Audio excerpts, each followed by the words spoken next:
All right, what is good, ladies and gentlemen, is the Master Reviewer back again with another review, and today we are doing a review for Wallace and Gromit, The Curse of the Were-Rabbit. Yeah, this is another reviewer suggestion. This comes from, once again, Epic Ducky 2. So big shout out to Epic Ducky 2 once again. This man has just been really giving me tons of recommendations, and I really do appreciate it. I did say, I think in the early man review that this guy suggested, I said that I think this guy is probably an Aardman fan, and then after he or she recommended Shaun of the Dead and some the most recent suggestion, which was The Curse of the Were-Rabbit, and also something else. I think the comic should be here on screen somewhere.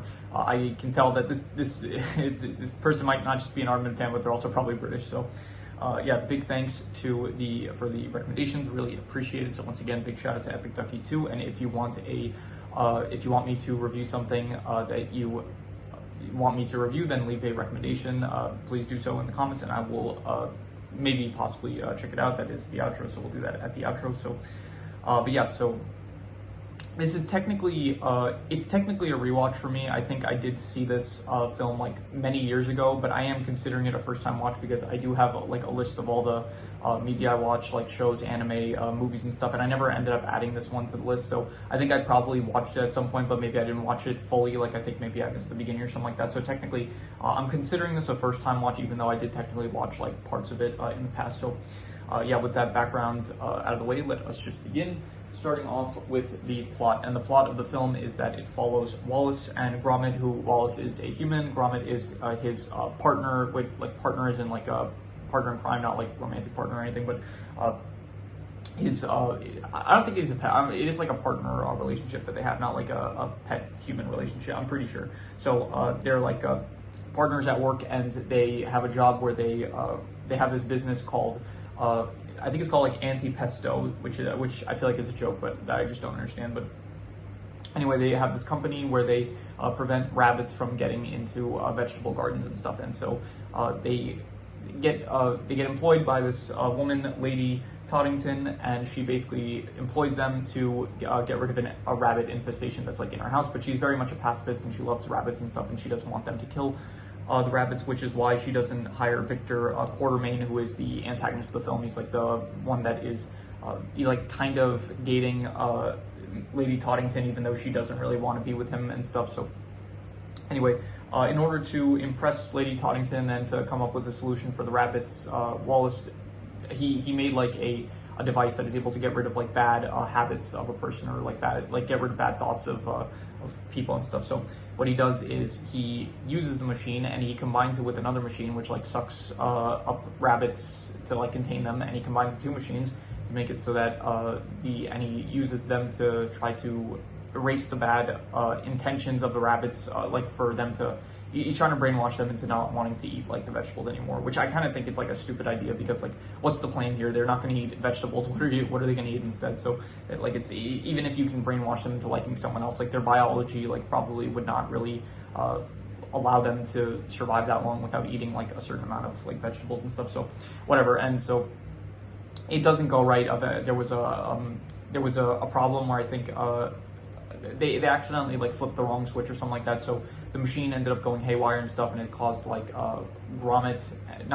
caused Wallace and one of the rabbits to kind of switch personalities, but it didn't come into effect yet. So what happens is that every time there's a full moon, which also, that's another thing, like basically Wallace turns into a were-rabbit when there's a full moon, and the rabbit turns, Hutch, his name, they call him Hutch. Hutch turns like into kind of a human throughout the course of the movie, but it's like there's a full moon for like 3 nights in a row or something like that. So I don't get why how there's like a full moon like that often. So, but anyway, so then the film is basically it's like part of it is like trying to figure out what's going on, like what is attacking the vegetables and stuff, and then they figure out that it's a were-rabbit and stuff, and then you have Wallace and Gromit there. They get hired to try to catch the were-rabbit, and then Gromit realizes that it is Wallace who is the were-rabbit, and so then eventually you get to skip ahead, get to the end of the film where Quartermain, Victor, he takes it upon himself. He's going to kill the rabbit, and he is going to use golden 24 karat bullets in order to do so. And so Wallace, he turns into a were-rabbit. Eventually he gets to the, there's like a vegetable competition going on in the background where it's like everyone in town is basically growing vegetables like as large as possible in order to win the vegetable competition. So Wallace ends up turning into a were-rabbit, and then he basically ends up at the vegetable competition. That's where the final showdown happens between Wallace and Quartermain, and then, and so skip ahead, Wallace ends up saving Gromit from crashing out of a plane. I skipped a bit ahead, but and so Wallace, he ends up turning back into a human. I don't really know how, they don't really explain it, how it happened, but he turns back into a human, and then Gromit puts a were-rabbit costume over Victor, and so everyone's chasing Victor now, and so all's well that ends well. And then they end up turning Lady Tottington's home into like a sanctuary for rabbits and stuff. So that is how the movie ends. So overall, I would say the plot is it's above average. I'd say it's like a 6 out of 10. It's pretty simple. It's pretty basic. It's pretty much just like a werewolf story, a classic werewolf story, but with a twist of it being like rabbits and stuff. So it's not the most original, but it's fine. It's like I guess it works well enough as the plot. So I would say it's like above average. So in terms of the characters, I think Wallace and Gromit, they're good lead characters. Gromit doesn't even talk in the film, but he's still very much entertaining to watch, so that's good. Wallace is also good. I like the voice actor. Who is it? Peter Salas. I like him. He did a good job with the voice acting. Lady Tottington, she's also fine. She's kind of just like in the background. She's like in the background, kind of just giving Wallace kind of motivation for stuff. She's kind of just like she doesn't really do too much except for give Wallace motivation. Also, I guess Victor motivation. So Victor, he was good. He was voiced by Ralph Fiennes, who is a good actor and a good voice actor as well. Like in this, he was a good, fun character. Victor, I liked watching all the scenes with him. They were very entertaining, and so. Other than that, there's not too many other characters. There's like the police guy. Apparently, his name is Albert McIntosh. The Reverend was good. I actually liked the Reverend a lot. He was very funny. A lot of good scenes with the Reverend, so he was cool. And other than that, there's like some townsfolk here and there, but no one really worth mentioning. Hutch was good. I guess he was like the rabbit. All the rabbits I actually liked a lot. They were very, they looked cute. They looked very adorable. I think the rabbits are very good in the Aardman art style. There was also a rabbit in Early Man, I'm pretty sure. And so I do like the Aardman art style for rabbits. They look great. So. In terms of the characters, I will go with I'll go with 6.5. I'll say that they were good. I did think that they all worked pretty much. There was no one bad really, so I'll say, but no one was like great, but I'll say they were good. I'll say 6.5.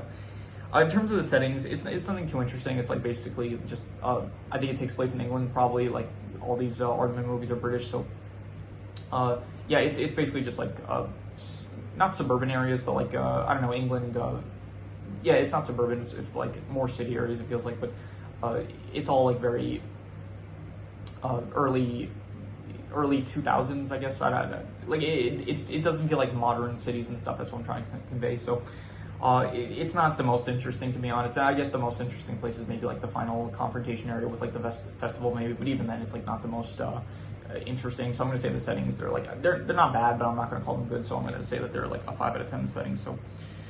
In terms of the art style, this is early 2000s. This is one of Aardman's first movies. I'm pretty sure, if I'm not mistaken, Chicken Run was the first movie, and then there was Flushed Away, and then this was, I think, the third Aardman movie, or maybe this was the second one, and then Flushed Away came after this. But I think it works well. I think for this film specifically, I think it works well with like the story that they're trying to tell. So I think that the art style, I would go with like it does feel like very it doesn't look as clean, I guess, as like some of the newer Aardman stuff, which feels much more polished, I guess. Like, and not animation, but art styles in general. Like as they get more modern, they look more so like polished and stuff and cleaner. So, but I think it works. I think it works fine. So I'm gonna give the art style like I'll go as 6.5. I'll say it was good art style. So. In terms of the comedy, there was actually some good comedy. There was a lot of adult jokes, like a lot of jokes that I did not understand as a child that I definitely understand now as an adult. So definitely, there was good comedy though. There was some moments that I did laugh out loud, like when Wallace is transforming into the were-rabbit while Lady Totting is trying to talk to him. And then then she looks back, and in the window you have Wallace, and he's like blowing raspberries at her. I thought that was funny. There's a lot of good jokes in this, so I would give the comedy, honestly, I would give it like between a 6.5 to a 7. It's between good and pretty good, and I'm gonna be harsh. I'm just gonna call it good. I'm not gonna say it's pretty good, but I will say that it is definitely good, the comedy. So in terms of the action, it's not really an action film, but I guess towards the end there is like some action. So there are some like really good shots of like, especially like in the final in one of the final sequences where Victor, he ends up shooting the elephant gun with the golden carrot bullet inside of it. You do have, like, he does shoot it, and it's like a really good shot of him. Like, he shoots it, and then the recoil causes him to launch backwards and stuff. So there's some cool action. Like, you also have Philip, which is Victor's dog, and Gromit. They end up getting to a fight on the toy, not the toy, but the plane ride thing that ends up. I don't know how it ended up getting to a roof of the building. I don't remember how that happened, but there's some like fun action. I guess it's not like the most, like, it's not really action. It's more so just like climactic events happening. So, but I'll give it like a 5.5. I'll say like it's decent. This isn't really an action film. So yeah. In terms of the worst thing, I think the worst thing is probably just the fact that, like, they kind of try to build up, like, who is the were-rabbit and stuff, but the entire time it's like you kind of know going into it. Like, okay, I don't think it was the fact that I already knew that it was Wallace that was the were-rabbit. I think, like, even if you're watching this, like, everyone that's watching this, like, can tell, like, who the were-rabbit is. Like, it's pretty obvious that it's Wallace, like, from the start. So, because, like, it kind of takes a while before, like, Gromit figures it out, and I kind of wish that they had done it a bit earlier and maybe done some more shenanigans of, like, I don't know, them trying to hide the fact that Wallace is a were-rabbit. I feel like that would have been a bit more fun. Like, some more stuff where it's like when Lady Tottington tries to, like, to speak with Wallace, and then he's like at the door and he starts turning into a were-rabbit, and then he's trying to hide himself, like, from her. So if they did more of that kind of stuff, I think it would have been a bit better. So just the fact that it kind of takes a bit, like, I don't really like the fact, like, it's Wallace that is the were-rabbit, so the fact that it takes a bit too long for them to, like, for the characters to figure it out, I guess that is yeah, I'm gonna give that it's not bad, but it's not good either. So I'll say like a 5 out of 10. Like, yeah, not good or bad, I'll say. So in terms of the best thing, I will say the best thing is I'll go with here. I don't really have anything specific. So I'm just gonna reuse the best scores, which was the characters. I gave it 6.5. The art style I gave it 6.5, and the comedy I gave it 6.5. So I'm just gonna give another 6.5 for those. There's nothing specific that I would give the high score to, so I'm just going to use the high score for all three of those. So 6.5 once again. In terms of now it's the extra notes. So yeah, extra notes. The score was composed by Hans Zimmer, which I was not expecting, but yeah, Hans Zimmer, he is a great composer, and so there was some very good music, especially in the third act. I did like a lot. What else? I did like the curse aspect, where it's like the Reverend, he says like, oh, we've been too selfish with like how big we're growing our vegetables, so because of that we've been cursed with like this were-rabbit. So I do like that, how they actually implement the whole curse aspect of the were-rabbit. I thought it was good. The rabbit itself, like the were-rabbit himself, Wallace, he does actually feel like a threat, like when he does like in the first sequence when he goes out eating all the vegetables and stuff. I thought it was very good. And yeah, so I did think that they did a good job with the whole were-rabbit itself. Like, it did feel like an actual, not really a threat. Like, it didn't feel threatening towards people, but it did feel like something that was like a big issue. So I did think that they did a good job conveying that. What else? I did say, like, I'm just going to mention this once again. I don't get how it worked. Like, it's a were-rabbit, so it comes out during the full moon, but it's like a few nights go by, and it's like there's a full moon once again. It's like it's not a full moon at that point, so I don't know why he would still turn into a were-rabbit. So I guess technically it's like it's probably not going based on like just the full moon. It's probably just like the effect of the machine lasts for like a few days, which is why after like a few days he turned back to normal, I guess. So yeah, it's not the cleanest with the rules, but whatever. Yeah, that is pretty much all there is to it. So I'm going to do the calculations. So King Crimson. All right, so it ends up coming out to about a 6 out of 10, which would be above average, and I think I would give it higher than that. I think I would probably go with like I think a solid 6.5. I will say. I'll say it was good. 6.5. I wouldn't call it better than that, but I would say that it is definitely good.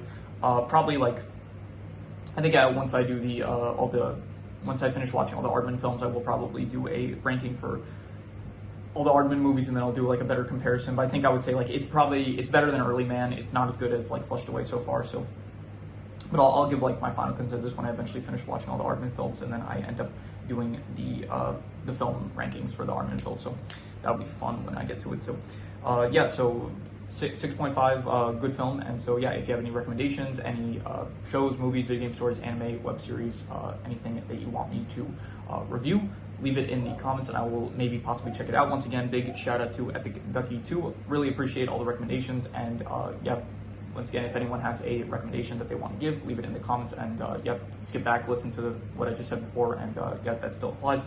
So yeah, that is pretty much all there is to it, so let's leave it at that.